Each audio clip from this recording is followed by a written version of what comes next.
Those stories shortly, but first the collapse of one of Australia's biggest home builders and the financial uncertainty now facing hundreds of families in Victoria and Queensland.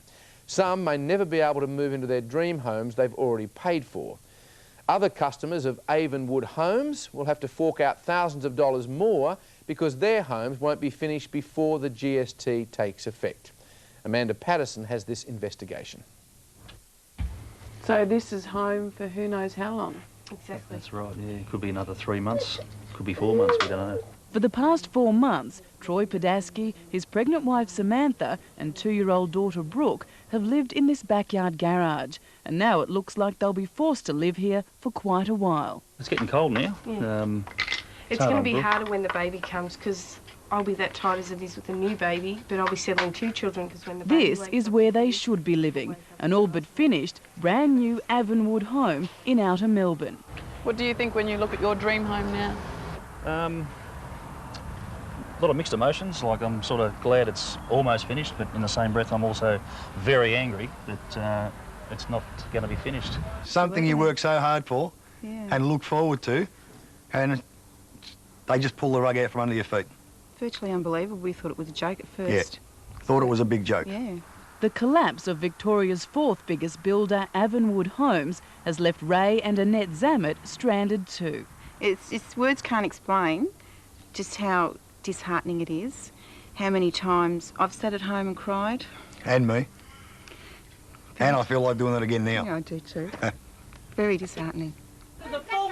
On Friday, Avonwood Homes went into provisional liquidation, leaving a $13 million trail of debt and more than 900 Australian families homeless. That's another thing. The directive, excuse me.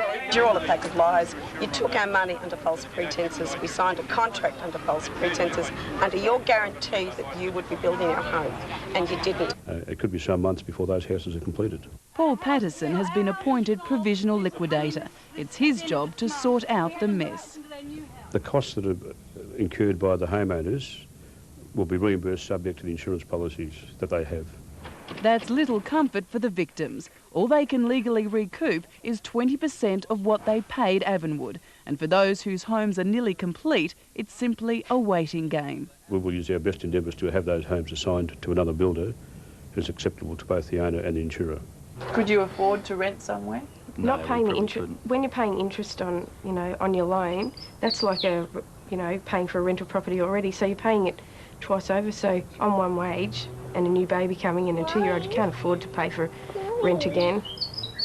Everything's been paid for, everything's ours, and yet we're not allowed in. Many say they'll finish the uncompleted work themselves, but Avonwood has threatened to charge them with trespassing if they set 1 foot inside their properties. We're locked out.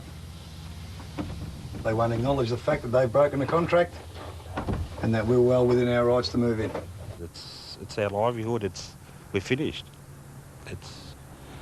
And we haven't even had a phone call off them. Contractors who worked on the Avonwood projects are still waiting for their money, and like homeowners, they say they're in the dark. Most of the guys' checks have bounced, so I mean they're all pretty upset about the whole lot. So I don't see why things like that should happen to contractors. I mean, we're the ones that put in the hard work, and we get nothing out of it.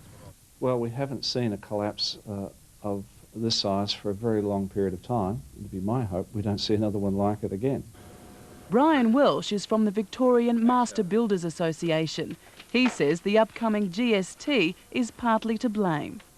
Avonwood put forward a case to say that they suffered under an explosion of work, which was in part GST created, that people were rushing to get in before GST came into being. Ironically, owners will probably have to pay that GST they were trying to avoid in the first place.